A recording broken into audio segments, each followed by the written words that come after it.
아주 먼 옛날, 인류가 불과 도구를 쓰면서부터 비로소 위대한 문명이 시작됐습니다.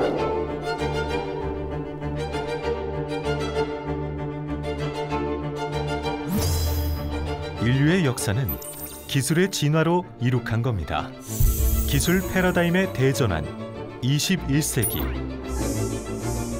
이 치열한 전쟁에서 살아남는 이는 과연 누구일까요?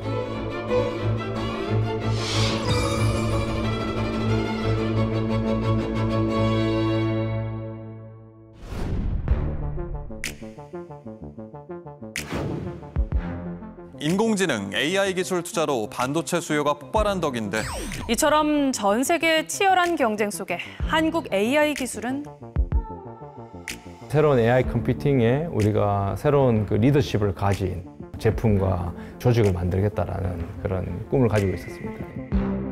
아주 야생성이 있는 락커 같은. 좀 특이하게 생기지 않습니까? 일단 기본적으로 머리가 무슨 전사 같은 느낌이에요.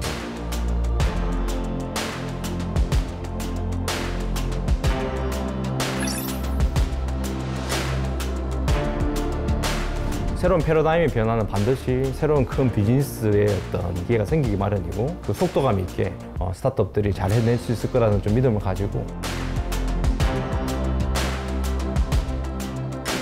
지금 보시면 우리 AI라는 전체 산업을 한번 글로벌하게 보시면 AI를 주도하는 혁신을 주도하는 대부분이 다 스타트업 기업입니다. 오픈 AI 스타트업 기업이죠.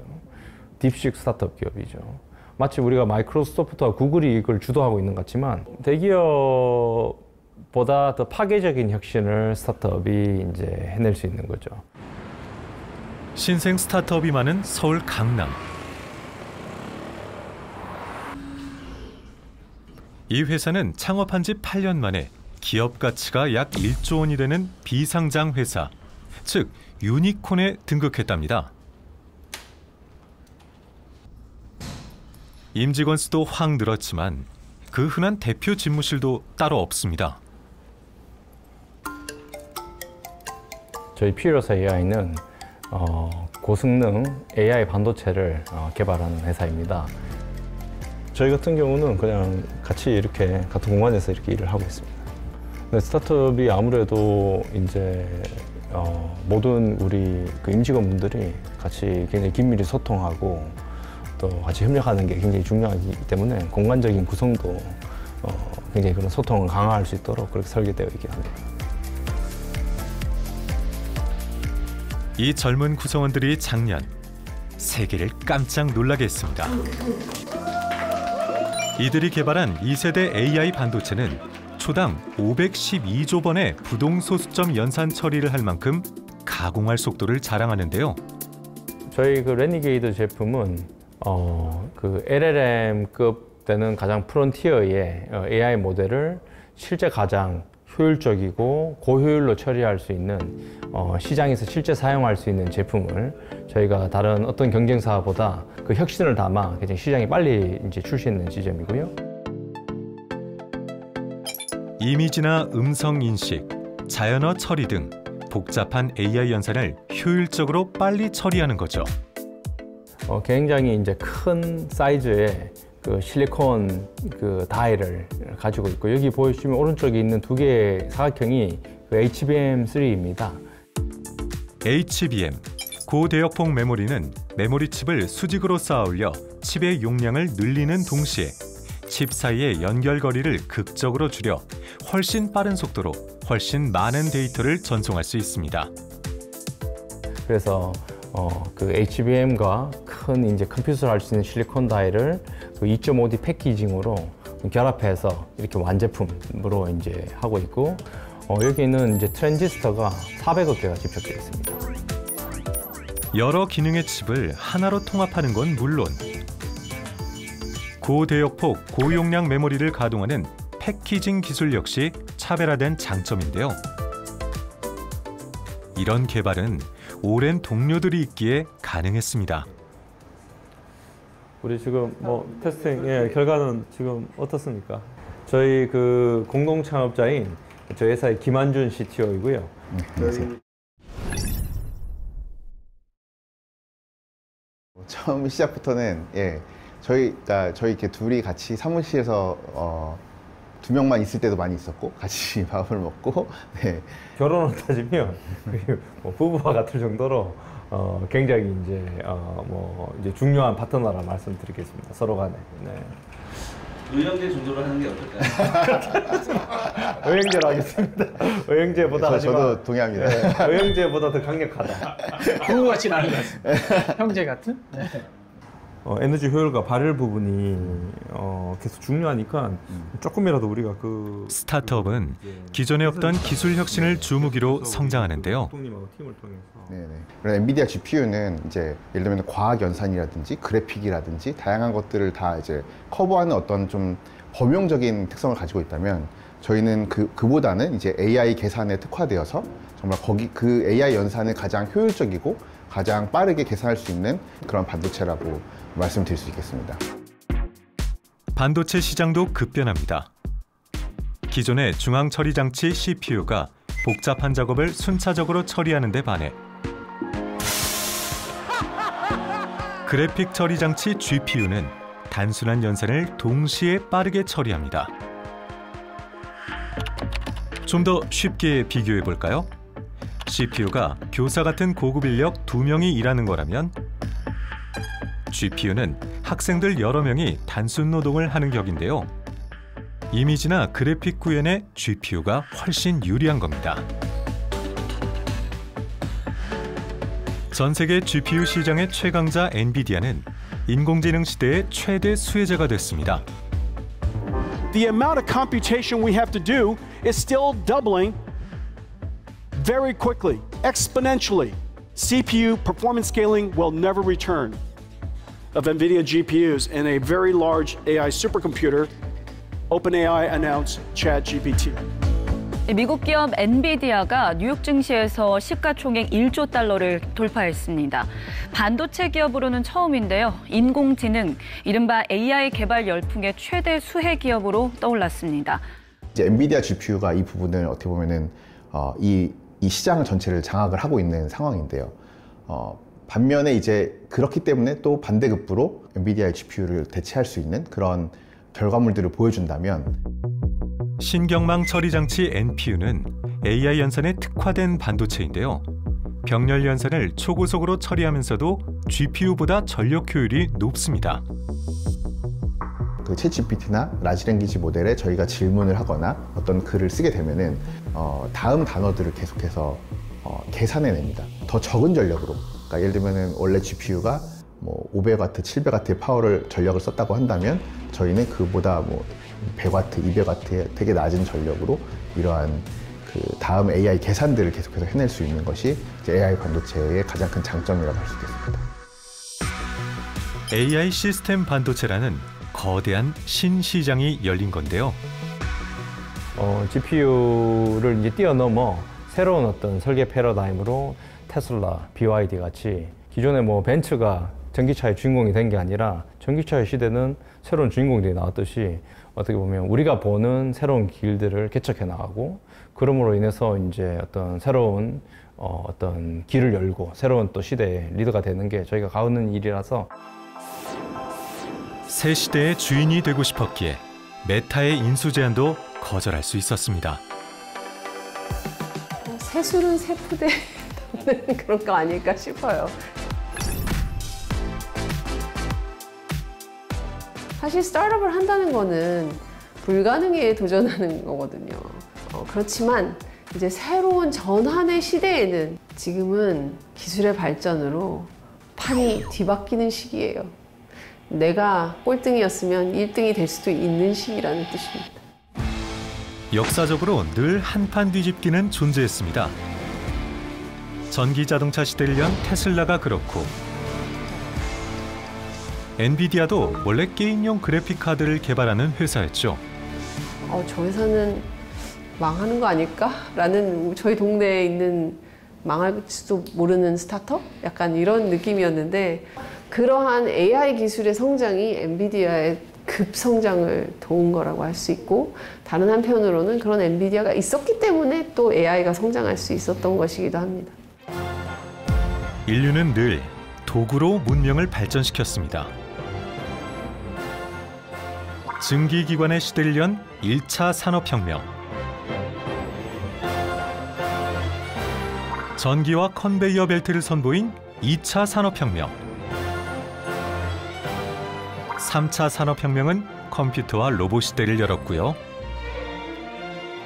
4차 산업혁명 시대인 지금은 디지털과 인공지능이 혁신 도구죠. 근데 기존의 어떤 이런 발전들은 기술의 발전들은 인간이 어떤 쓰는 도구의 발전이라고 저는 생각하고 있고요. 처음에 인공지능 기술도 사실 저희가 봤을 때는 하나의 도구 정도로 생각했는데 이게 근본적인 기존의 기술과 다른 점들은 어떤 도구를 뛰어넘어서 아예 그 도구를 쓰던 사람도 대체할 수 있는 기술이기 때문에 더 혁명적이라고 저는 생각하고 있고요. 인공지능 관련된 특화된 이런 반도체를 하고 있다는 것이 더욱더 약간 앞으로의 어떤 성장 가능성과 파급력이 있다고 생각합니다.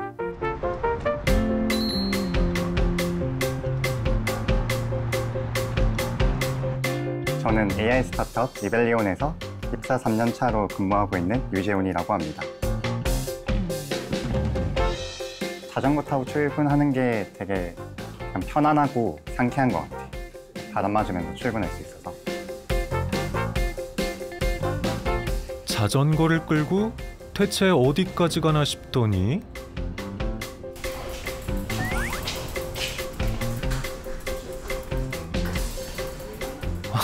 한쪽 벽면 전체가 자전거 거치대입니다.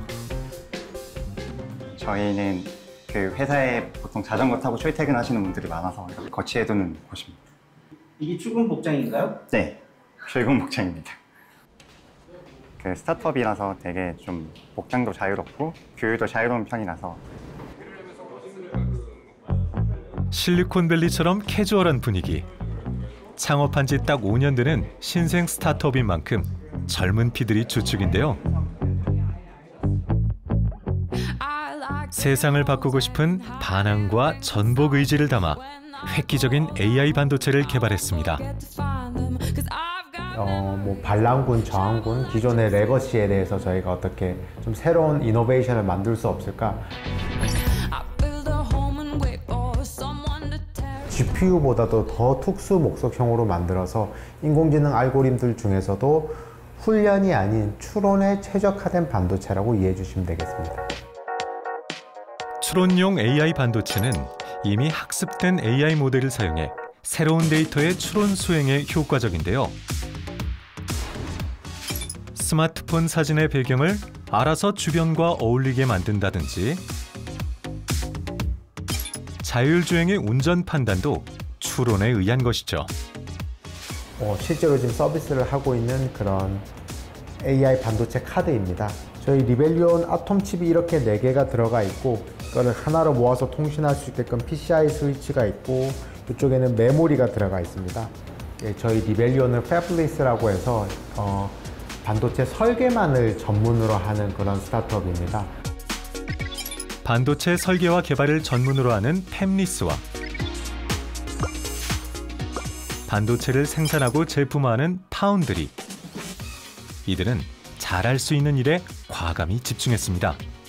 딱 필요한 부분만 살리고 필요하지 않은 부분들을 과감하게 덜어내고 그 안에서 아주 극단적인 이노베이션을 만들어 나가는 게 AI 반도체의 아주 특징 중에 하나라고 보시면 될 것 같습니다. 7조 원을 들여 울산에 국내 최대 규모의 인공지능 전용 데이터 센터를 구축합니다. 그래픽 처리 장치 설비를 1기가와트급으로 확장해 동북아시아 최대 인공지능 데이터 센터를 만든다는 청사진도 세웠습니다. 울산을 선택한 이유는 바로 전력 때문입니다. 고전력, 고발열의 대규모 데이터 센터. 충분한 전력 공급과 냉각이 필수인데요. 21세기 치열한 AI 반도체 전쟁에서 발열과 전력 문제는 최대 승부처입니다. 다양한 알고리즘을 돌리지 못하지만 저희가 원하는 타겟하는 그 추론에 맞춰서는 같은 전력을 쓴다고 했을 때 더 많은 연산수를 돌릴 수 있고, 반대로 동일한 성능에 맞춰 놨으면 훨씬 더 적은 전력을 소모할 수가 있어서 AI 데이터 센터가 한 달에 전기세를 300억을 쓴다.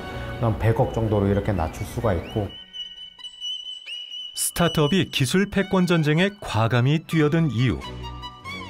바로 지금 내가 세상을 바꾸겠다는 믿음 때문입니다.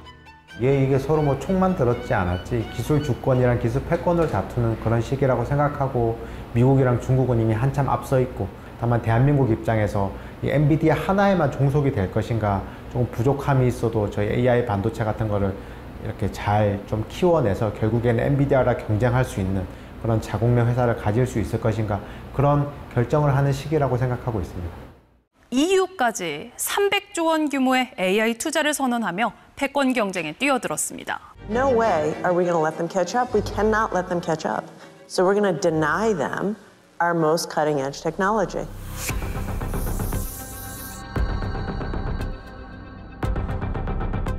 패권 전쟁은 전쟁이 맞습니다.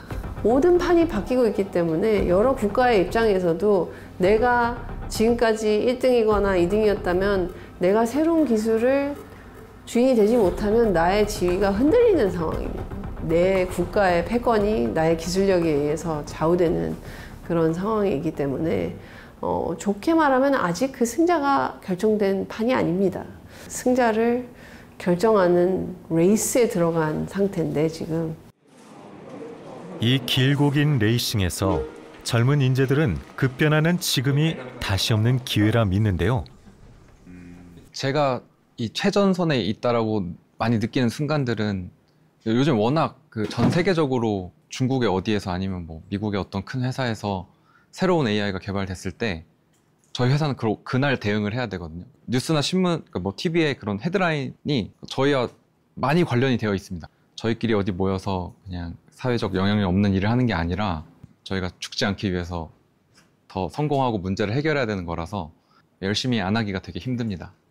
뭐 1등 또는 1등 그 근처에 가지 않으면은 사실 의미가 없는 일을 하고 있다라고 생각이 돼서, 스타트업이라고 하면은 마냥 자유롭게 그냥 자기 하고 싶은 거 한다는 의식이 있을 수도 있는데, 뭐 어느 정도의 성취를 낼 수 있었던 거는 사실 자유분방함보다는 더 다른 집단보다 더 높은 책임감이 있는 집단이라고 생각이 들거든요. 공통의 목표를 가지고 높은 책임감을 가지고 있는 사람들이 열심히 하는 집단이다.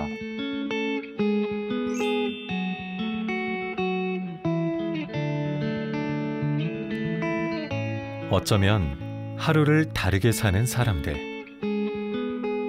이제 사실 LLM 관련해서 저희 최적화 패스가 많이 안정화됐고, 그래서 각 팀에서 스타트업의 밤은 열정만큼이나 밝습니다. 다음으로 어떤 트렌드 모델이 나올지 먼저 좀 삼성에 한 5년 정도 있다가 상당히 오래 계셨네요. 네, 이제 온 지 2년, 만 2년 정도 된 것 같은데, 대기업에 다니면서 물론 안정적이고 체계적인 그런 부분들이 좋았지만 시장의 변화에 뭔가 내가 하는 일이 좀 직접적으로 보일 수 있으면 좋겠다는 생각을 많이 했고, 그런 갈증이 있어서 이제 스타트업으로의 이직을 고민하게 된 것 같아요. 뭔가 좀 틀에 박힌 일보다는 어딘가에 좀 미친 일을 해보고 싶다 이런 생각을 하던 때라서. 스타트업이라 위기도 많았을 텐데요. 회사 위기는 끊임없이 있었죠. 그러니까 전에 제가 처음 조인했을 때는 이제 월급이 밀렸었는데요. 그때 제가 월급이 밀린 시기가 하필이면 이제 결혼이 거의 한두 달 남았을 때 목돈이 많이 들어갈 때 밀리기도 해서 힘들었는데, 뭐 대표님 이미지에 손상이 일까 할까 걱정이 되긴 하지만, 어쨌든 가진 게 별로 없는 둘 다 별로 없이 시작을 했었고, 뭐 마이너스 통장도 거의 다 한도에 있고 뭐 이런 뭐 그런 상황이 적이 있었는데요. AI 반도체 개발 같은 딥테크 분야는 무엇보다 오랜 개발 기간과 인력 충원이 담보돼야 합니다. 2017년 이때만 해도 AI 반도체에 대한 인지도도 좀 낮고 이게 뭐 정말 될 거야 라는 데서 회의적인 시각이 너무 많았기 때문에 펀딩을 받기가 좀 쉽지 않았습니다. 그래서 저희가 13억 자금으로 거의 한 2년 9개월을 오퍼레이션을 했었는데요. 그 와중에 뭐 자금이 떨어질 때도 있었고 뭐 심지어 월급이 안 나갈 때도 있었고 그때는 AI가 이게 되는 거냐 마는 거냐 뭐 이게 신기루냐 아니냐 뭐 등등의 의견이 분분하던 시절이었습니다. 벤처 캐피탈은 스타트업 초창기 어떤 결과물이 나오기 전에 가능성을 보고 자금을 투자합니다. 스타트업과 시장을 같이 키우는 거죠. 신생기업은 아무래도 밸류에이션 높이 받을 수 없기 때문에 어떤 마일스톤을 달성하기까지 한 10억에서 20억 혹은 5억 정도의 돈을 가지고 일단 회사를 운영해보고 거기서 평가를 받아서 다음 라운드에 더 높은 밸류로 투자를 받고 이런 식으로 투자를 받게 되는데요. 개발 중인 결과물을 저희가 또 확인하기도 어렵습니다, 사실. 네. 그럴 때 시장과 사람을 보고 투자를 하는 것이죠. 그때는 실체가 없었습니다. 다음 팀과 목표만 있었던 것이죠. 사회를 변화시키는 획기적인 도구지만 수면 저 아래 깊숙이 감춰진 기술, 딥테크는 떠오르는 데 시간이 한참 걸립니다. 딥테크라는 거는 생태계 자체를 바꾸는 기술이거든요. 뭔가 펀더멘탈한 새로운 기술의 기반을 만드는 데는 시간이 오래 걸리는 게 당연하고, 근데 그런 과정에서 쟤는 도대체 무슨 집을 짓는 거냐, 집을 지은 지 10년이 됐는데 어디 있냐 집이 이런 격이죠. 어떻게 보면 그 기업을 하는 데 있어서 10년을 기다리면 1000배를 만들어줄 게 확실하다, 그럼 누구나 다 10년을 놔두겠지만 세상에 그것을 확신하는 사람은 별로 없습니다. 대박이냐 쪽박이냐, 위험 부담이 큰 딥테크 스타트업엔 모태펀드 투자가 절실합니다. 이런 기업들은 위험도가 높기 때문에 일반적인 시중은행이나 이런 기존의 금융기관들로부터는 자금을 얻기가 굉장히 힘듭니다. 이런 자금을 모으기에 어려움이 있기 때문에 국가가 좀 나서서 국가가 모은 돈을 가지고 같이 투자를 해주는 형태의 펀드가 필요하게 되는 것이고, 그런 역할들을 저희가 모태펀드를 운영하는 한국벤처투자가 담당하고 있다고 보면 되겠습니다. 주관부처 중소벤처기업부에서 벤처기업을 위한 육성 정책과 예산을 마련하면 이 자금, 모태펀드를 운용하는 기관은 한국벤처투자입니다. 한국벤처투자는 전문적인 벤처 캐피탈을 통해 스타트업을 선발하고 지원하는데요. 효율성은 높이고 리스크는 분산하며 모태펀드는 민간 투자까지 견인합니다. 정부가 직접 기업을 선택하지는 않고요. 벤처 캐피탈 회사들이 기업을 선택하고, 저희는 벤처 캐피탈이 기업을 선택할 수 있도록 자금을 모을 때 그 자금을 도와주는 역할을 합니다. 특히 국가가 그 펀드에 들어가 주면 다른 민간 투자자들도 국가의 그 신인도를 믿고 국가의 선택을 믿고 같이 따라 들어와 주는 효과들이 있기 때문에, 예전에 이제 펌프질을 할 때 미리 물을 넣어주면 그 다음에 밑에 있는 지하수들이 뽑아 나오도록 하는, 처음 넣어주는 물이라고 그래서 이제 마중물이라고 이제 표현을 하고 있는데요. 기술 패권 전쟁에서 모태펀드는 스타트업을 키우는 가장 강한 무기입니다. 저는 창업이 진짜 애국이라고 생각됩니다. 창업이 독립군이라면 우리 벤처 캐피탈은 독립군, 독립 자금을 대는 사람입니다. 미국은 일찌감치 실리콘밸리를 통해 스타트업의 눈부신 성공을 경험했고, 이는 적극적인 투자와 창업 러시로 연결됐는데요. 결국 오랜 경험과 다양한 실험 속에서 스타트업을 독려하는 자본 인프라와 문화가 만들어진 겁니다. 실리콘밸리가 가장 좋은 컬처의 일부는 뭔가 도전에 대해서 긍정적으로 생각하는 게 핵심이라고 저는 생각해요. 도전? 야, 그거 뭐 되든 안 되든 한번 해봐. 이렇게 얘기하는 컬처일 수 있는데 사실 그거는 그 컬처가 자동으로 생겨났다기보다는 실리콘밸리에서 몇 번의 성공 사례가 있었기 때문에 그 성공의 바탕에서 사람들이 아, 도전은 좋은 거구나 라는 그런 인식이 생겨나서 애플, 테슬라, 엔비디아, 마이크로소프트, 구글, 알파벳, 메타, 테슬라, 아마존 이 기업들이 세상의 딥테크라고 불리면서 세상을 바꾸고 있습니다. 지금 미국 생태계, 산업 생태계를 보시면 시가총액 1등부터 30개 기업 중에 혁신 기업 중에 30개 중에 16개입니다. 그런데 혁신 기업의 시가총액이 전체 70%입니다. 지금은 이름만 대면 하는 혁신 기업들이 모태펀드의 지원으로 성장했습니다. 국내외를 넘나드는 산업 전장에서 스타트업이 핵심 무기가 되는 것이죠.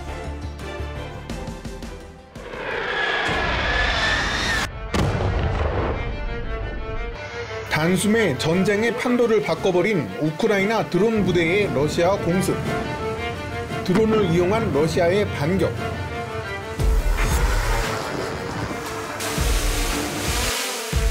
가장 먼저 우리가 최근에 느꼈던 우크라이나나 러시아 전쟁, 그리고 이스라엘과 이란 간의 전쟁에서도 드론의 역할이 굉장히 많은 기여를 하고 있습니다. 고가의 기존의 무기 체계에 대비해서 저가의 드론으로서 충분히 효과를 많이 본다는 게 입증이 돼 있기 때문에 방산 분야에서는 특히 더 많이 활성화되고 급성장하고 국제 해양 방위 산업전 마덱스. 최첨단 방산 기술이 한자리에 모였습니다.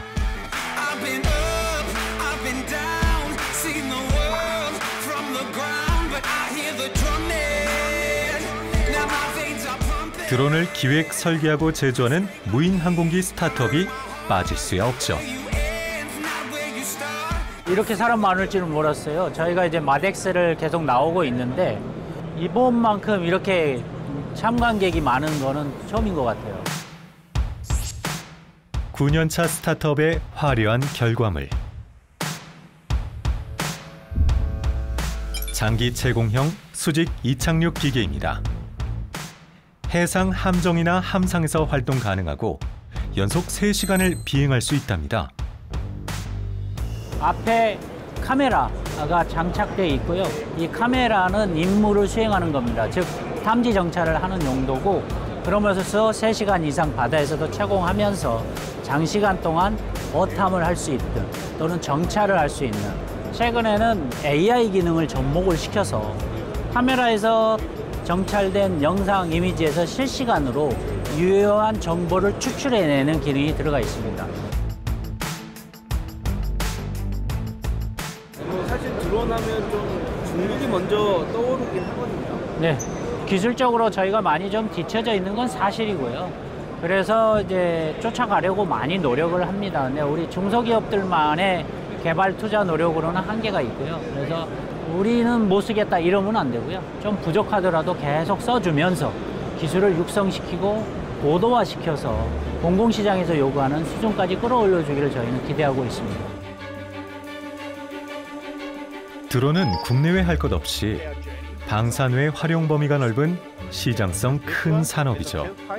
So this is an excellent concept, and I believe that there is a future for this. I think the certification, testing and validation pathway being clear and understood here is a real enabler for aerospace to progress in human carrying drones.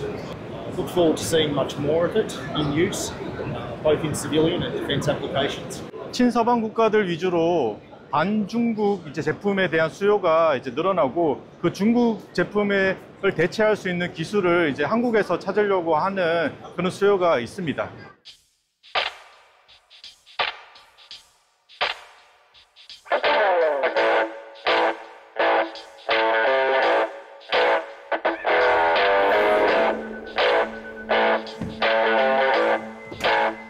오늘은 드론 테스트를 해볼 참인데요.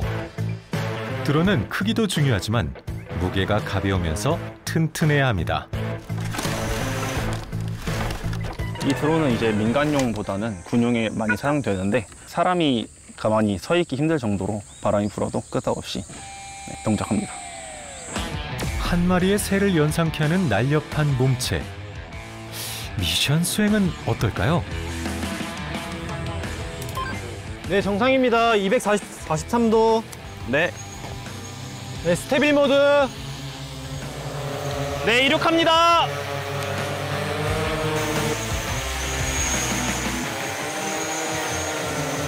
고도 30m.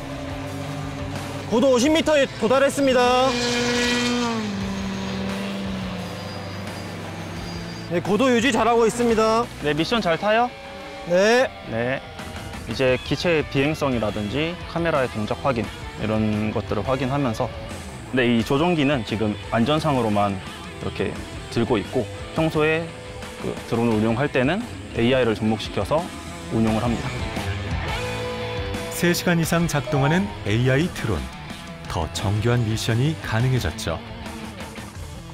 현재는 다 자동 운영 방식입니다. 즉 지상 시스템에 기도 맵이 올라옵니다. 미션을 설계하게 돼 있고요. 뭐 폭탄을 투하하든 물건을 투하하든 독자적인 기술이 있어야 되고 그 독자 기술 기반으로 무기 체제로 확립이 돼야 되고 그래야 우리 독자 기술이 정보가 유출이 되지 않고 전장에서든 우리 또 방산 시설에서든 공공 시설의 자원을 보호할 수 있다고 봅니다. 결정적인 순간 내가 그 데이터를 못 받으면 전쟁을 할 수가 없어요, 어떻게 보면. 그래서 내가 아직은 좀 부족하지만 우리나라의 독자적인 솔루션을 가지고 있는 것이 저는 국가 생존에서 굉장히 중요하다. 기업 이익을 넘어 안보 주권과 직결되는 스타트업. 문화 산업에도 파급력이 있습니다.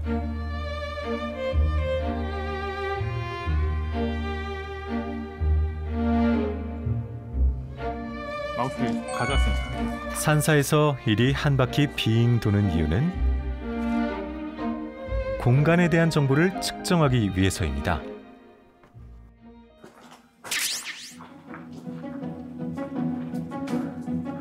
이런 공간을 디지털로 만들 때 줄자나 레이저 포인트로 일일이 치수를 재야 되는데 이런 것들이 너무 큰 공간에서 적용되기가 어렵다 보니까 저희가 자동화할 수 있는 기계에 대한 니즈가 있었고 만들게 됐습니다.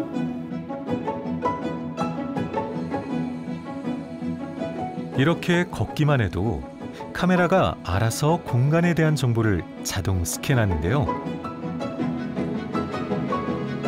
용도에 따라 필요한 데이터로 끄집어낼 수 있습니다.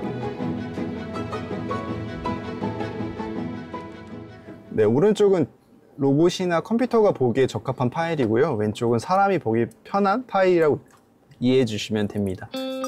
왼쪽은 사람이 직접 걷는 것처럼 입체감이 살아있고 오른쪽은 공간에 대한 크기, 재질 같은 특수 정보를 불러왔습니다. 게임 캐릭터들이 안에서 돌아다녀 볼 수도 있고요. 그래서 실제 어떤 공장이라든지 아니면 문화재라든지 메타버스나 가상 투어를 만드는데도 바로 사용이 가능합니다. 그래서 이런 용도로 건물을 어떻게 보존을 할 건지 아니면 정밀하게 어떤 밀리미터 단위계처럼 데이터를 볼 수 있고요. 계단의 재질이나 돌 같은 재질들을 표현할 수 있도록 저희가 재생성한 데이터라고 보시면 됩니다. 저희가 스캔하는데 한 10분? 10분에서 20분 정도? 사이로 걸렸습니다. 네. 이런 정보들은 정밀한 설계 도면이 없는 문화재 복원에 꼭 필요한 데이터가 될 텐데요. 딥인사이트거든요. 그래서 딥은 딥러닝, 인공지능을 의미하고 사이트는 카메라를 의미합니다. 그래서 인공지능을 카메라에 담는다라는 의미로 저희 사명을 만들었었고요. 지금 여기 앞에도 카메라가 여러 대 있는데 이런 카메라를 그냥 영상을 촬영하는 수단으로만 쓰는 것이 아니라 그 영상을 보고 입력된 정보를 가지고 인공지능이 무언가를 더 처리할 수 있게끔 도와주는 기능이 포함되어 있는 카메라라고 생각하시면 될 것 같습니다. 카메라에 인공지능을 달았으니 활용 분야는 무궁무진합니다. 일단 전반적으로 이제 운전자 졸음 관련된 것부터 좀 테스트를 하고 있는데 일단 눈 한번 감아볼래요? 좀 졸음하는 것처럼. 오늘 감는 순간부터 이제 캡처해서 슬립이 들어가는구나. 졸음운전하는 것처럼. 이 보시는 화면은 이제 운전 상태 모니터링 소프트웨어가 동작을 어떻게 하는지 보여주는 그런 화면들이에요. 그래서 지금 딕텍티드 되면은 지금 운전자가 지금 여기에서 확인되었다라는 의미인 거고, 운전자가 안경 쓰고 있다, 지금 나딩은 고개를 왔다 갔다 하는 부분들 체크할 수 있다라는 거가 보이거든요. 그래서 인공지능이 판단하고 있다라는 것을 보여주고 있는 이제 화면입니다. 기존의 운전 상태 모니터링은 안전 위주였어요. 즉 졸면은 이렇게 알람을 주는 게 주요한 기능이었다면은 요즘은 각각의 운전자의 그 관절 정보들을 확인합니다. 그래서 좀 더 편한 자세를 가이드를 줄 수 있게끔 시트를 움직여 준다든지요. 다만 모빌리티 시장에서만 활용될 수 있는 것이 아니라 뭐 건설 시장, 의료기기, 뭐 물류, 다양한 분야에 쓸 수 있는 좀 기반의 기술이라고 저는 생각을 하거든요. 스타트업 박람회에서도 모빌리티 관련 부스는 업계의 관심이 뜨거울 수밖에 없습니다. 어느 곳을 주시하고 있는지 주시와 그리고 눈꺼풀의 양을 통해서 졸음 내용을 확인할 수 있게. 이게 졸음 감지 시스템에 대한 소프트웨어인데 요즘 안전운전에 대해서 많이 심각 졸음운전 이런 거 많이 사고가 나니까 그런 거에 대해서 좀 관심이 있었고, 그래서 아이디어가 좋으면 좋은 제품이 나올 수 있는 충분히 포텐셜이 있다고 생각합니다. 글로벌 확장성이 뛰어나 사업 초반부터 모태펀드를 지원받았기에 성장 가능했습니다. 이 딥인사이트는 전략적인 투자사들과 그리고 VC 투자를 함께 받은 기업이거든요. 그래서 전략적인 투자사 통해서는 사업적인 시너지를 계속 일궈내고 있는 상황이고요. VC 투자 쪽 통해서는 계속 후속 투자를 해주고 계시거든요. 회사의 상황과 회사가 바라보고 있는 시장을 함께 바라봐 줄 수 있는 VC라고 하면은 VC 투자는 필수적이지 않을까라고 생각합니다. 국내 대부분의 벤처 캐피탈이 서울 강남에 몰려 있습니다.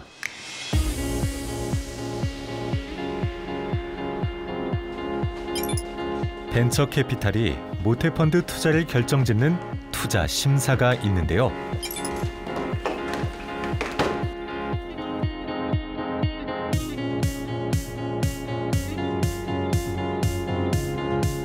심사 대상은 신생 스타트업입니다. 네, 저희는 4년 7개월 된 회사이고요. 타이어의 데이터를 모아가지고요. 그 데이터를 분석을 통해 좀 더 안전하고 친환경적인 서비스를 드리고 있다 말씀드릴 것 같습니다. 오늘의 심사 당락에 많은 것이 달렸는데요. 전날 밤에 여러 가지 시나리오를 생각을 해서 예상 질문 같은 것도 좀 뽑아놓고 그 질문에 대해서 어떻게 좀 설명을 해야 될지도 준비를 하고 있고.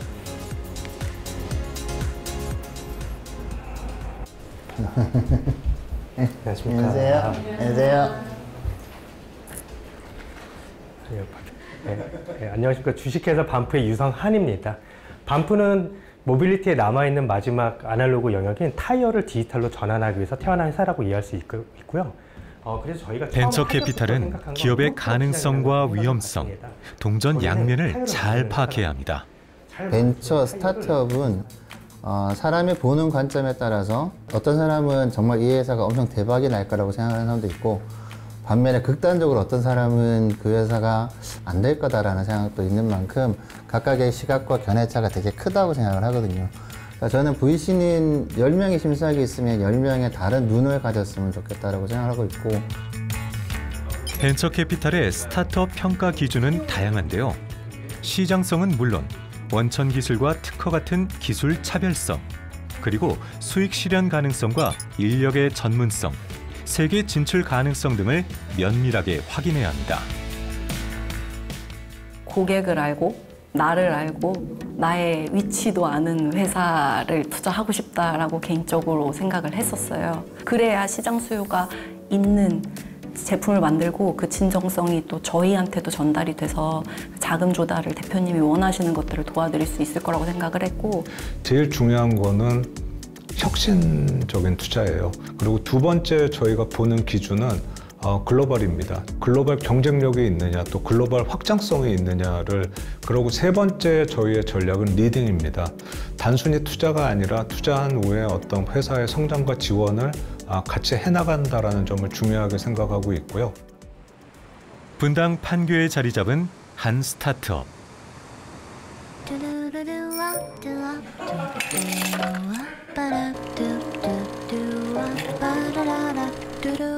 매출이 나와야 될 것 같아요. 제가 봤을 때는 되게 네, 감사합니다. 감사합니다. 감사합니다. 감사합니다. 똥손님이 말아주니까 아주 커피도 맛있구만. 혹시 여기다 티오피아 알겠습니다. 새로운 피었군요. 회의 내내 웃음이 끊이지 않습니다. 아니면 이제 보약을 좀 드시든가. 보약을 지금 이거 사실 회의실에서 들어가 있다 보면 좀 딱딱해질 수밖에 없는데 뭐 이런 노란 조명 밑에서 커피 한잔 하면서 말씀 나누면 아무래도 좀 부드러워지는 것 같아요. 제가 좀 직원들이 너무 이게 막 하이테크만 연구하고 이러니까 좀 뭐 쉽게 뭐 이렇게 좀 경직될 수 있을 것 같아서 회사 같지 않은 공간을 한번 만들어 보고 싶었어요. 그래서 이제 이 카페 직접 제가 설계했습니다. 인테리어 설계를 제가 했습니다. 대표가 카페까지 설계한 이 재밌는 회사. 세계가 주목하는 스타트업입니다. 교수님이 지금 유럽 애들이 과거에 300대 12의 전쟁이었던 명량해전이 있었습니다.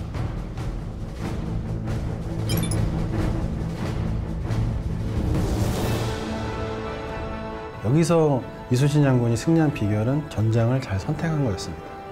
폭이 좁은 바다에서 거센 파도가 있는 상황으로 일본의 거대 함선들을 끌어들여서 기동성은 극대화하는 한편에 반대로 이 적의 수적 우위를 무력화시킨 거거든요. 그런 곳에서는 뭐 거대 뭐 함대 같은 거 들어올 수 없잖아요. 근데 거기에는 조그마한 이제 선박들이 들어갈 수 있죠. 저희가 지금 갖고 있는 전략이 얕은 바다에 이제 지배자가 되자. AI 반도체에도 사실 이런 시장이 있습니다. 그게 이제 온디바이스 AI 반도체라고 저는 생각하는데요.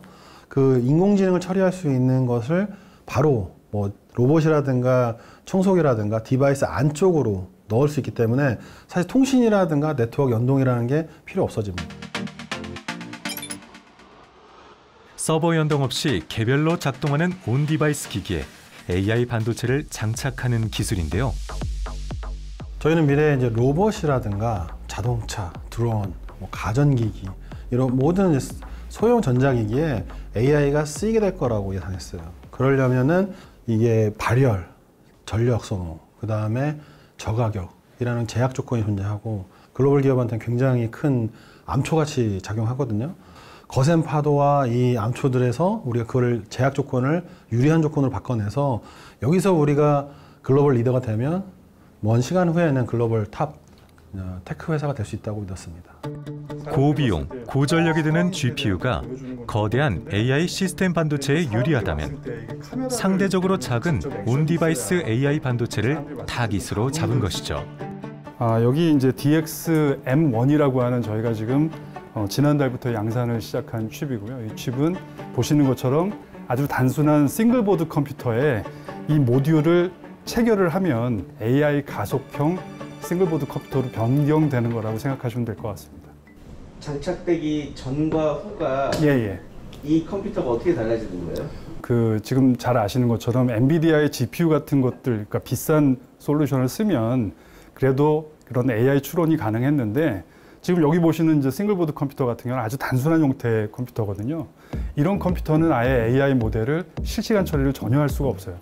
근데 이런 저가의 싱글보드 컴퓨터에도 AI 모드를 추가를 하면 이렇게 복잡한 AI 모델이 실시간으로 처리가 된다는 걸 보여드릴 수 있고, 데이터 센터용 반도체와 달리 스마트폰, 태블릿, 가전 같은 개별 기기에서 AI 연산을 수행합니다.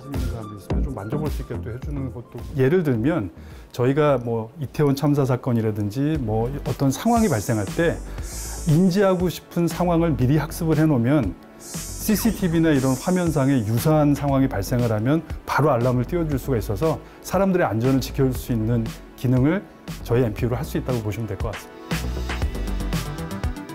글로벌 기업의 GPU와 비교했을 때도 훨씬 빠른 속도로 반응하며 뛰어난 성능을 보이는 건 물론이고요. 글로벌 경쟁사와 저희 칩에 30프레임/세컨드로 동작하는 동일한 객체 인식 모델을 동작을 시키고 그다음에 양쪽 칩 위에다가 버터를 올려놓는 데모를 저희가 시연을 한 바가 있어요. 발열 싸움에서도 압도적인 성과를 내면서 세계가 주목하는 AI 반도체 기업이 됐습니다. 제가 봤을 때는 온디바이스 AI 반도체는 사실 강자가 없습니다. 엔비디아조차도 저희는 뭐 5W도 안 먹는 전기를 이제 쓰면서 AI를 구동한다 치면은 엔비디아 솔루션은 40W, 130W짜리 솔루션을 내놓거든요. 아예 전력 소모로서 뭐 비교가 안 되고 그로 말미암아서 사실 배터리로 동작되는 온디바이스에서는 사실 엔비디아가 사실 살아남기가 좀 쉽지 않습니다. 수백 개의 특허를 출원한 이유는 글로벌 기술 표준 경쟁에서 우위를 점하기 위해서입니다. 산업 주도권을 확보하고 AI 반도체 경쟁력을 국가 차원으로 키운 것이죠.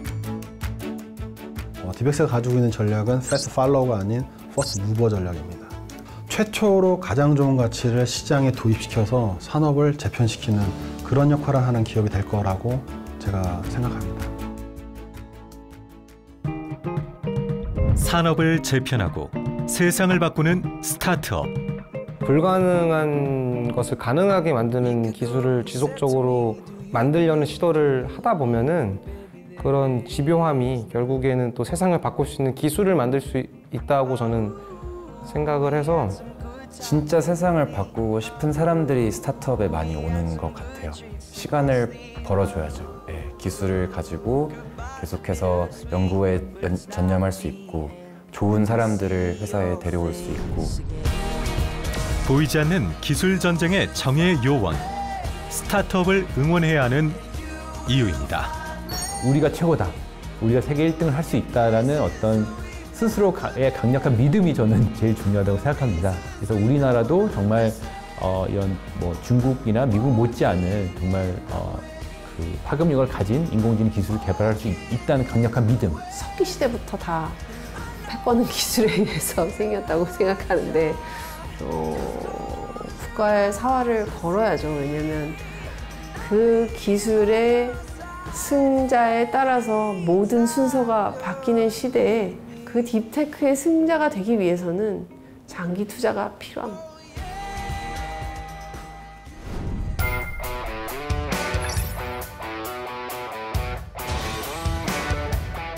신약 하나가 만들어지는데 보통 10에서 15년 걸리고 4조 원까지도 가거든요.